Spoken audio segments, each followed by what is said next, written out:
How will I console Mother Sumitra? Please open your eyes, Lakshman. Urmila, your dear wife, will not utter a word to me, but I am sure to find a lurking question in her weeping eyes. Why did you sacrifice my matrimony to save your own? Wake up, O Lakshman, talk to me. Hanumanji can put up with any agony, but he cannot see tears in Shri Ram's eyes. He straightway sprinted to Sushen, Ravan's personal physician. Sushen declined to offer his services with the excuse that he, being on the payroll of Ravan, would not attend to his enemies. Hanumanji exhorted to Sushen that as a physician, who's a doctor here? Who's a doctor here, or trained to be a doctor? Oh, right. As a physician, his cardinal duty was to serve a patient irrespective of which side the patient belonged to. The teaching of Hanumanji is reflected in the modern Hippocratic oath taken by graduating physicians worldwide. Finally, Hanumanji carried Sushen along with his house to the unconscious Lakshman. On examination, Sushen gave a very depressive picture about Lakshman's recovery. The only ray of hope, as suggested by Sushen, was to bring the sanjeevani herb from the Himalaya, but with an inhibitive rider that the herb had to be brought before the next sunrise. This condition made the already difficult task almost impossible. Shri Rām looked at Hanumanji with a hopeful gaze. Taking a deep breath, Hanumanji assured, Lord, please don't worry. The sun will not rise until the herb is brought. In the darkness of the night, Hanumanji flew over the Indian subcontinent and reached the Himalaya. A general perception is that Hanumanji could not locate and recognize the exact herb and hence lifted the entire mountain to Lanka. Doesn't it sound like a fairy tale that Hanuman lifted the entire mountain? Also, is this believable that a highly intelligent, virtuous and clever Hanumanji could not identify the herb? This eventful episode is a glowing example of Hanumanji's valour, compassion and foresight. He has taken this flight to save the life of Lakshman. Say, the only son of a multi-billionaire is struck with a life-threatening ailment.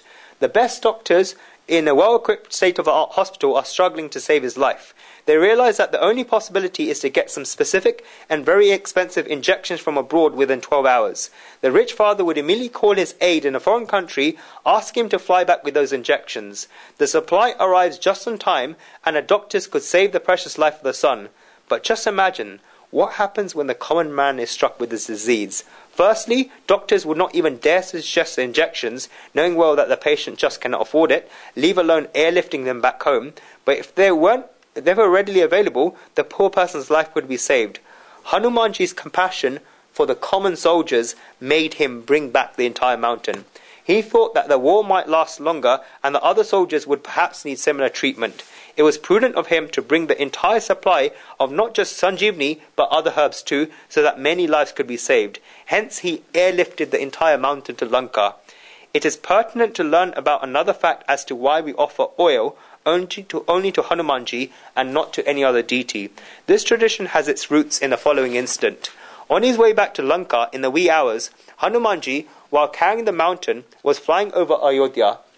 Bharat, Shri Ram's younger brother, was anxiously awaiting for Shri Ram's return, and the period of exile was almost going over.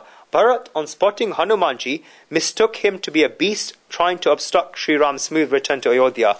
In a state of anguish, Bharat shot an arrow at Hanumanji, who fell to the ground with a cry, Hey Ram! On hearing this cry, Bharat immediately realized that he had made a grave mistake in erroneously shooting the arrow. Bharat was very apologetic and, to soothe the wound of the arrow, applied oil on Hanumanji's foot. It is a common practice to apply oil on bruised parts of the body. As a remembrance of this gesture and as a mark of respect to Hanumanji, people still offer oil to Hanumanji. This error happened on account of Bharat's misinterpretation of Hanumanji's noble role. There are people in a society who become self-appointed judges and keep expressing their opinions without even caring to understand others' circumstances. Who are we to interpret others' actions? Have we ever honestly tried to analyze our own actions and motives? The lesson thus to us is we should not sit upon judgment of others' actions without knowing them fully. On a spiritual journey, many people harm others knowingly or unknowingly. In spite of having the same goal, they enter into a conflict with another person because of ideological differences. When the ego comes into play, one tries to prove oneself by demeaning the other person.